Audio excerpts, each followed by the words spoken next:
Hi, I'm Laura. I never thought owning a family restaurant would lead to having my arm broken, but here we are. It all started 7 years ago when my older brother James married Karen. At first, I thought things would stay peaceful, but Karen had other plans. Your aunt owns this restaurant, sweeties. You should always get served first. I overheard Karen telling her kids, Tommy and Lisa, during their first visit after the wedding. They're good kids, really just caught up in their mom's drama. The problem started small. Every Sunday, Karen would show up with her family during our busiest hours. Why isn't there food here yet?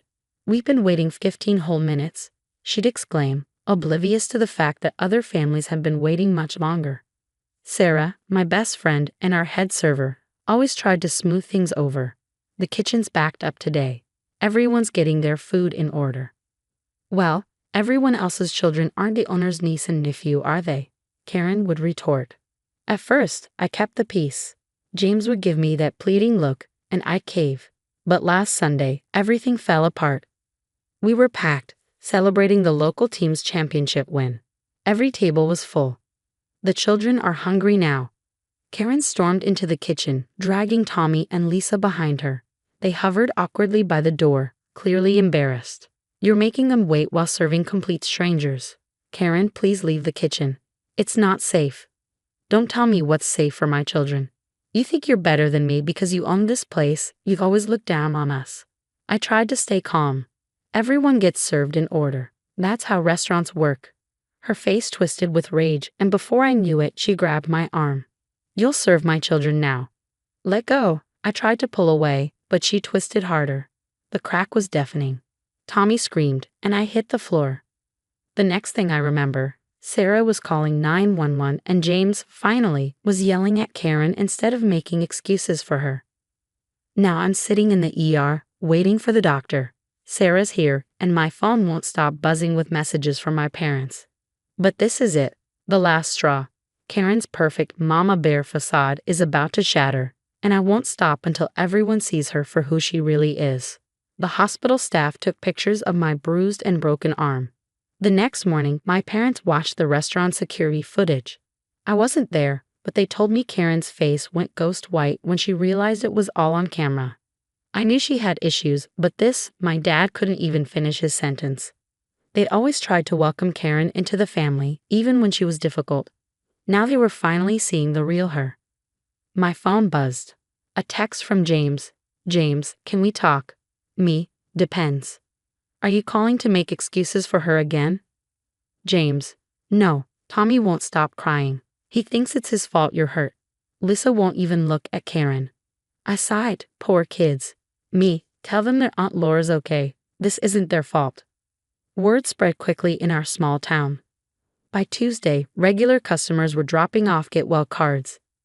Mrs. Chen, who's eaten lunch at my place every day for 5 years, brought her famous soup.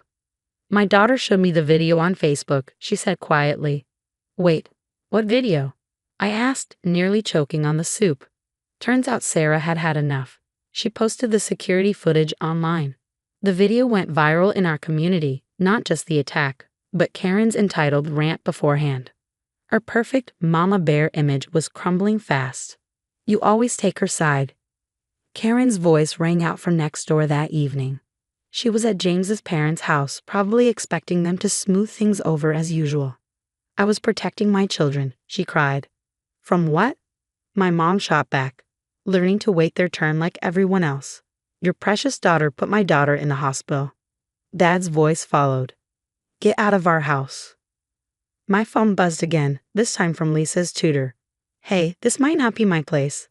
I stared at my phone for a long time after reading the tutor's message. The perfect family image Karen worked so hard to maintain was collapsing, and the biggest cracks were coming from the children she claimed to protect.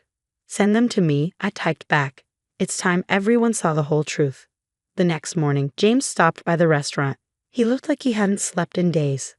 Slumping into a booth, he let out a heavy sigh. The kids are staying at Mom and Dad's, he said.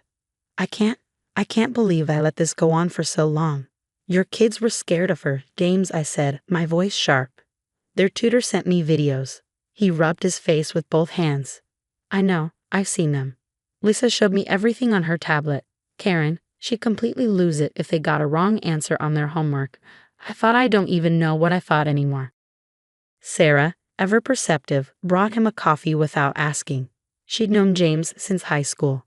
Remember when Karen threw a fit because Tommy wanted store-bought cookies for his class party instead of her homemade ones? Sarah asked softly. She made him cry in front of all his friends. James nodded, his voice barely above a whisper. She said he was embarrassing the family. My phone kept lighting up with messages. One was from Karen's closest friend, Caroline. I always knew something was off, she said over the phone. Last month, she screamed at my daughter for beating Lisa in the spelling bee, called it sabotage, and banned the girls from playing together. The stories didn't stop there. Karen, desperate to salvage her reputation, took to social media, accusing me of being a toxic influence on her children and jealous of her perfect family. But the community Karen had tried so hard to impress wasn't buying it. People started commenting, sharing their own experiences. Remember when she demanded the soccer coach give Tommy MVP? She tried to get my kid kicked off the debate team for beating Lisa. She made those nasty comments about Laura being single and childless. The truth was out, and the community Karen once manipulated had turned against her. I filed for divorce, James said quietly, breaking me from my thoughts. The kids, they asked me to. Tommy said he feels safer at Grandma's house. Lisa hasn't had a panic attack since they moved out. I reached across the table with my good arm, squeezing his hand. You're doing the right thing. She's threatening to fight for full custody, James added, his tone heavy. Then, for the first time in days, he smiled. But the tutor's videos and the security footage, she doesn't stand a chance. Just then, the door swung open. Tommy and Lisa burst in, followed by Mom and Aunt Audrey, holding a giant handmade get well card. We made it ourselves, Lisa said proudly, her eyes shining. Looking at their happy faces, finally free from Karen's shadow, I knew everything would be okay. Sometimes family isn't about keeping the peace. It's about breaking free from the people who poison it. The whole ordeal ended faster than anyone expected. Karen took one look at the evidence and crumbled. The judge wasn't impressed by her, but they're my baby's speech, especially after watching the tutor's videos. Joint custody, James told me over breakfast at the restaurant a few weeks later. But she has to take anger management classes and can only have supervised visits, for now. 3 months after what everyone calls the kitchen incident, my arm is healing well. The restaurant is busier than ever. When people learned why I was in the hospital, they started coming in just to show their support. Funny how karma works. Table 7 wants to thank the chef, Sarah called out, grinning. It was Tommy and Lisa, sitting with James and our parents. No more demands for special treatment, just 2 happy kids enjoying their burgers like everyone else. How's the arm, sweetie? Mom asked as I joined them. Better, I said, smiling. Physical therapy's helping. I ruffled Tommy's hair. Besides, I've got the best helpers now. These 2 have been folding napkins like pros. Lisa beamed. We like helping. And nobody yells if we do it wrong. The last we heard, Karen moved across town. She's still trying to play the victim on social media. But Karen's attempts to salvage her image backfired spectacularly when the tutor's videos went public. After that, she mostly stayed quiet, likely plotting her next perfect family somewhere else. You know what's weird? James said one evening, watching Tommy and Lisa laugh with Sarah. I kept trying to keep the peace, thinking it would help the kids, but they were the ones begging me to make it stop. Dad squeezed his shoulder. You did the right thing, son. Sometimes peace comes after the storm. Looking around my restaurant, at my real family, the regular customers who had become friends, and Tommy and Lisa finally acting like kids, I couldn't agree more. My arm had been broken, but it broke something else too. Karen's power over all of us. Who wants dessert? I asked, standing up. Chef's special, on the house. Can we help make it? Tommy asked eagerly. Sure can, buddy. No special treatment needed, just family helping family. And that's exactly how it should be. 6 months later, during our weekly family dinner, James dropped a bombshell. I met someone, he said quietly. Everyone froze for a moment before Tommy blurted out, Miss Anna. Dad, is it Miss Anna? The way James blushed told us everything.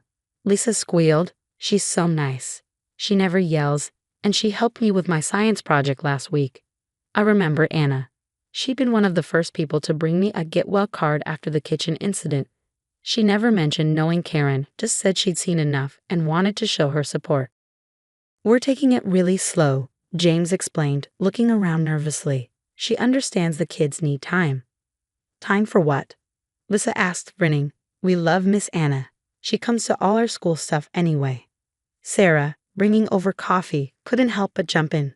Oh, the nice lady who brings her class here for reading sessions. James, you dark horse. The kids couldn't stop talking about Anna, how she'd helped Tommy overcome his fear of public speaking and defended Lisa when kids teased her about Karen's social media meltdown.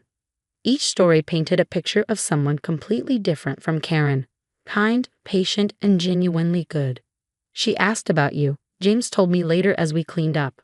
Wanted to make sure it wouldn't be weird, given everything. Weird? I said, shaking my head. James, the kids are glowing. When's the last time you saw them this excited about anything? He smiled softly. They asked if they could call her mom. Not now, but someday. Lisa said she wants a mom who builds people up instead of tearing them down. Out of the mouths of babes, Sarah chimed in, counting the day's receipts. The restaurant had become a sanctuary. Every Friday, Anna brought her kindergarten class for story time. They'd sit in a corner booth with milk and cookies, reading books about kindness and courage.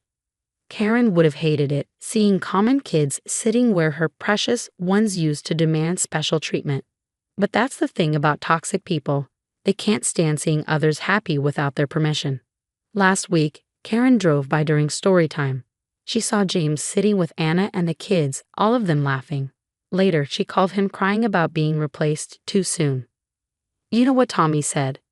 James told me the next day. He said, Dad, we're not replacing her. We're upgrading our happiness. Smart kid. They both are. Watching them heal, watching James learn to trust again, and seeing our family come back stronger. It made everything worth it, even the broken arm. Sometimes the best revenge isn't about getting even. It's about getting better, moving forward, building something so beautiful that the people who tried to break you can't help but see what they lost.